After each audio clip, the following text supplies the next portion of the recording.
Hello. Pi classes में आप सभी का स्वागत है। मैं आज नवोदय विद्यालय के बारे में बात करने जा रहा हूँ। कुछ इसके बेसिक पॉइंट्स के बारे में बात करूँगा जो कि जानना बहुत ज़रूरी है। नवोदय विद्यालय की जो बच्चे तैयारी कर रहे हैं उनके लिए ये वीडियो बहुत ही काम की है, तो पूरी वीडियो ज़रूर देखिएगा। चलिए स्टार्ट करते हैं। सबसे पहले आपको पता होगा नवोदय विद्यालय हर एक डिस्ट्रिक्ट में एक एक नवोदय विद्यालय होते हैं। तो इन नवोदय विद्यालय में विद्यालयों के जितने भी डिस्ट्रिक्ट हैं, यानी कि जैसे यूपी में 75 डिस्ट्रिक्ट हैं, 75 डिस्ट्रिक्ट में जो नवोदय विद्यालय की संख्या होगी वो 75 है। हालांकि है एक और नवोदय विद्यालय है, टोटल यूपी में 76 है, लेकिन अगर हम बात करें तो 75 नवोदय विद्यालय को जो संचालित करता है उसका नाम है नवोदय विद्यालय समिति। यह नवोदय विद्यालय समिति जो है यही सारे विद्यालयों को संचालित करता है। यह नवोदय विद्यालय समिति जो है ये बनाया गया है गवर्नमेंट ऑफ इंडिया के अंडर में, और इसको बनाया गया था नेशनल पॉलिसी ऑफ एजुकेशन 1986 के तहत। उसके बाद इसमें जो नवोदय विद्यालय होते हैं इनमें जो एडमिशन्स मिलते हैं वो क्लास 6, 9th या 11th में मिलते हैं। 9th और 11th में एडमिशन मिलना थोड़ा सा टफ हो जाता है, लेकिन क्लास 6 में एडमिशन मिल जाता है। लेकिन इतना आसान नहीं है क्लास 6 में भी एडमिशन लेना, क्योंकि इसमें एक टेस्ट कराया जाता है जो सीबीएसई बोर्ड कराता है। जो बच्चे क्लास 6 में यह टेस्ट पास कर लेते हैं उन्हीं को एडमिशन दिया जाता है। यानी कि अगर क्लास 6 में जो बच्चा एडमिशन ले लिया वो तो ले लिया, लेकिन जो बच्चे क्लास में एडमिशन नहीं ले पाए क्लास 6 में, उनके लिए एक और मौका मिलता है क्लास 9th में। क्लास 9th में मौका तभी मिलेगा जब क्लास 6 के जो बच्चे एडमिशन लिए हैं वो बीच में 6 to 8 के बीच में वो अपनी क्लास को छोड़ देते हैं, यानी कि अपना एडमिशन कैंसिल करा लेते हैं या नवोदय विद्यालय से निकल जाते हैं। तो उनके जो सीट खाली हो जाती हैं उन्हीं सीटों पर क्लास 9th में बच्चों को एडमिशन दिया जाता है। तो ऐसे 1 या 2 या 4 सीटें होती हैं, कभी कभी 10-12 सीटें भी हो जाती हैं किसी किसी डिस्ट्रिक्ट में। तो ये डिपेंड करता है कितनी सीटें खाली हैं। जितनी सीटें खाली होंगी उतनी ही सीटों पर क्लास 9th का टेस्ट कराया जाता है, और उन टेस्ट में जो बच्चे पास होते हैं उन्हीं को एडमिशन दिया जाता है। इसी तरह क्लास 11th का भी एडमिशन होता है, और इसमें जो टेस्ट होता है वो सीबीएसई बोर्ड ही कराता है। लेकिन कभी कभी क्या होता है कि टेस्ट नहीं हो पाता, जैसे कि पेंडेमिक वगैरह आ जाता है, अभी देखा आपने, तो वो उस सिचुएशन में यहाँ पर टेस्ट ना करवा करके यहाँ पिछले क्लास का जो परसेंटेज होता है, रिजल्ट होता है, उसके बेसिस पर एडमिशन दे दिया जाता है। आगे बात करें तो हर एक क्लास की जो कैपेसिटी होती है नवोदय विद्यालय की वो क्लास 80 बच्चों के होती है। मतलब एक क्लास की स्ट्रेंथ जो होती है वो 80 बच्चों की होती है। 80 बच्चे ही सिलेक्ट होते हैं और 80 बच्चों की ही सीट होती है इसमें। हालांकि ये चेंजेबल है अकॉर्डिंग टू समिति चाहे तो इनको अपने अनुसार कम ज़्यादा भी कर सकती है। आगे बात करें तो मीडियम जिसमें पढ़ाई होती है क्लास 8 तक की बच्चों की जो पढ़ाई होती है वो मदर टंग में होती है, ताकि बच्चों को अच्छे से शिक्षा ग्रहण हो, मतलब कि वो समझ सकें कि क्या पढ़ाया जा रहा है, वो हर एक सब्जेक्ट को अच्छे से समझ सकें। तो क्लास 8 तक इनकी पढ़ाई पूरा रीजनल लैंग्वेज में कराई जाती है। उसके बाद क्लास 8 के बाद जो बच्चे मैथ और साइंस के हैं उनको इंग्लिश मीडियम में पढ़ाया जाता है, और जो बच्चे सोशल साइंस के हैं उनको हिंदी मीडियम में पढ़ाया जाता है। ये पूरी पढ़ाई जो है ये सीबीएसई बोर्ड कराती है, यानी कि सभी नवोदय विद्यालय जो हैं वो सीबीएसई बोर्ड के पैटर्न को फॉलो करती हैं, उसी का कैरिकुलम पूरा चलता है। फीस की बात करें तो क्लास 8 तक कोई फीस नहीं है। बोर्डिंग मतलब कि रहने की सुविधा, लॉजिंग मतलब खाने पीने की सुविधा, और यूनिफॉर्म, टेक्स्ट बुक, ये सब कुछ बच्चों को फ्री में दिया जाता है क्लास 8 तक। क्लास 8 के बाद 600 पर मंथ जो है फीस लगती है, और ये फीस सभी बच्चों से नहीं ली जाती है। कौन कौन से बच्चे हैं जिनको ये फीस नहीं जमा करना है, तो गर्ल स्टूडेंट को नहीं जमा करना है, SC ST स्टूडेंट को भी नहीं जमा करना है, BPL लेवल में जो स्टूडेंट हैं उनको भी नहीं जमा करना है। BPL लेवल मतलब जिनके पास राशन कार्ड होता है, जिनके फैमिली में एक राशन कार्ड होता है, वो अगर है तो बच्चों को फीस नहीं जमा करना है। उसके बाद क्लास 8 के बाद कुछ ऐसे बच्चे हैं जिनके पेरेंट्स गवर्नमेंट एम्प्लॉई हैं, जिनको सैलरी के साथ बच्चों की एजुकेशन अलाउंस भी मिलती है। एजुकेशन अलाउंस जो बच्चों की मिलती है या तो वो जमा होगी या तो 1500 रुपये फ़ीस जमा होगी उन बच्चों की। और दोनों में से अगर मान लीजिए अलाउंस जो है वो 600 रुपये से कम होता है जो पेरेंट्स को मिलता है, उस केस में 600 रुपये ही जमा होगी मिनिमम, इससे कम फीस नहीं जमा होगी। तो दो फीस हैं यहाँ पर, एक 600 रुपये है, एक 1500 रुपये है। 1500 रुपये गवर्नमेंट एम्प्लॉय के जो स्टूडेंट हैं जिनके पेरेंट्स गवर्नमेंट एम्प्लॉय में उनको जमा करना है, और 600 रुपीज़ उनको जमा करना है जो नॉर्मल स्टूडेंट हैं, जो गर्ल्स नहीं हैं या फिर SC ST कैटेगरी में नहीं आते हैं या फिर BPL लेवल में नहीं आते हैं। इन 3 कैटेगरी में जो बच्चे नहीं आते हैं उनको 600 रुपये फीस जमा करनी है। आगे बात करें तो देखिए यहाँ पर एक चार्ट दिया गया है जहाँ पर सभी स्टेट्स लिखे गए हैं, और यहाँ पर आप वीडियो पॉज करके अपने स्टेट का देख सकते हैं कितने नवोदय विद्यालय हैं। जैसे कि यूपी में देखिएगा 75 और 1+1 है, यानी कि टोटल 76 स्कूल्स हैं जवाहर नवोदय विद्यालय के। इसी तरह हर स्टेट का अपना अपना जो है संख्या दी गई है यहाँ पर। ये +1 स्टार करके जो लिखा गया है इसका मतलब है कि उस स्टेट में SC ST कैटेगरी के बच्चे ज़्यादा हैं, मतलब ST ST पॉपुलेशन जो है वो ज़्यादा है। तो उस केस में एक स्कूल एक्स्ट्रा प्रोवाइड किया जाता है ताकि जो बैकवर्ड कैटेगरी के लोग हैं उनको भी अच्छी शिक्षा मिल सके। और कहीं कहीं पर आप देखेंगे एक ही स्टार लगा हुआ है, एक लिखकर एक स्टार लगा है। इसका मतलब है स्पेशल केस में एक स्कूल और बढ़ा दिया जाता है कुछ कुछ स्टेट में। जैसे कि आप यहाँ पर देख सकते हैं मध्य प्रदेश में एक स्कूल बढ़ा दिया गया है। इस तरह से टोटल जो होता है वो 638 स्कूल्स हो गया, और 20+ डबल स्टार वाले यानी कि SC ST डिस्ट्रिक्ट्स में, और 1 स्टार यानी कि स्पेशल केस में। तो टोटल मिला के आपके 661 स्कूल्स जवाहर नवोदय विद्यालय के पूरे ऑल ओवर इंडिया में प्रोवाइडेड हैं। इसके एप्लीकेशन की बात करें तो ये एप्लीकेशन जो है सितंबर, अक्टूबर या नवंबर के मंथ में आ जाता है, और ये एप्लीकेशन के बाद जो है नेक्स्ट ईयर अप्रैल में इसका एग्ज़ाम हो जाता है। और जैसे कि आपने जो है 2022 में, अभी 2022 चल रहा है और आप क्लास 5th में हैं, तो इसका एप्लीकेशन भर दिया आपने, और 2023 का जो अप्रैल आएगा उसमें इसका एग्ज़ाम हो जाएगा। एग्ज़ाम होने के बाद 2023 के जो जून जुलाई का मंथ होता है उसमें इसका रिजल्ट आ जाता है। आगे बात करें तो इसमें एक माइग्रेशन का रूल फॉलो किया जाता है। क्लास 9th में जो है बच्चे को माइग्रेट कराया जाता है।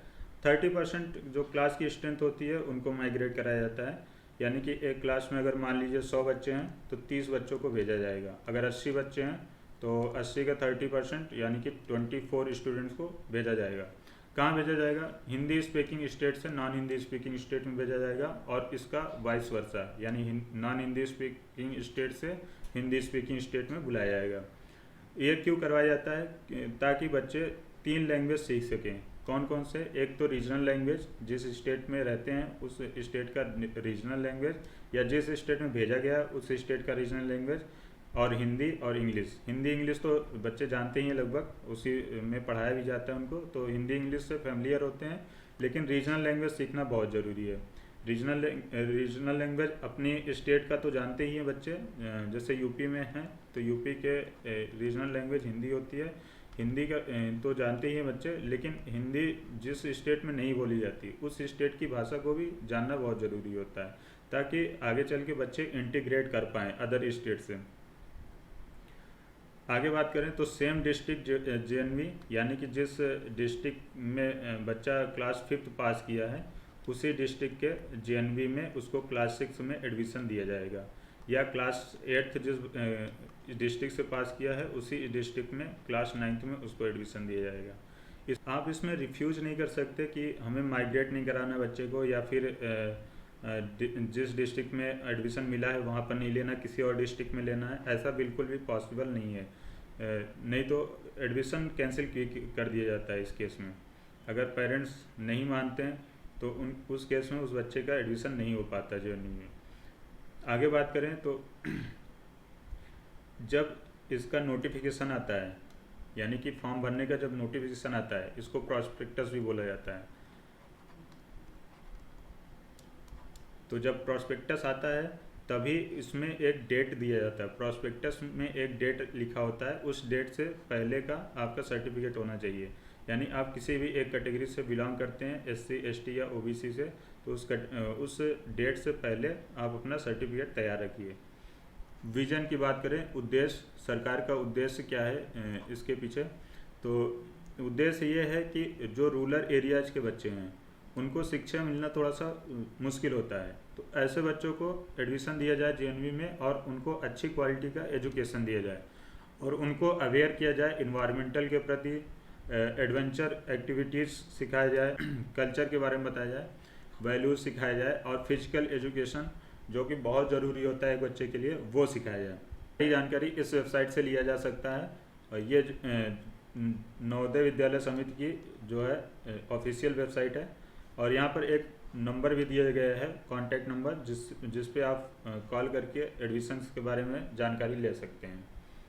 तो कुछ स्टैटिस्टिक की बात करें तो 2021 में जो क्लास 6 में जो बच्चे एडमिशन लेने के लिए फॉर्म भरे थे उनकी संख्या थी 25,43,459 और जो बच्चे अपीयर्ड हुए थे यानी कि जो एग्ज़ाम दिए थे उनकी संख्या इससे बहुत कम हो जाती है, 19,27,354 है।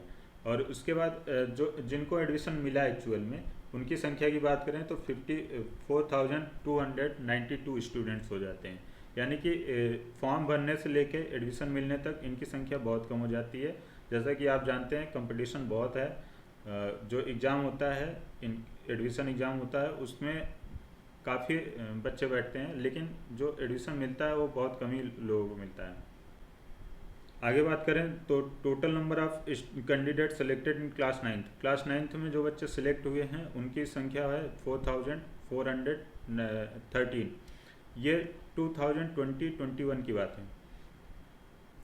आगे बात करें तो फैसिलिटीज़, यहाँ पर क्या क्या फैसिलिटीज़ दी जाती है बच्चे को, उसमें आता है एजुकेशन। आपको एजुकेशन तो दिया ही जाएगा, स्कूल है तो।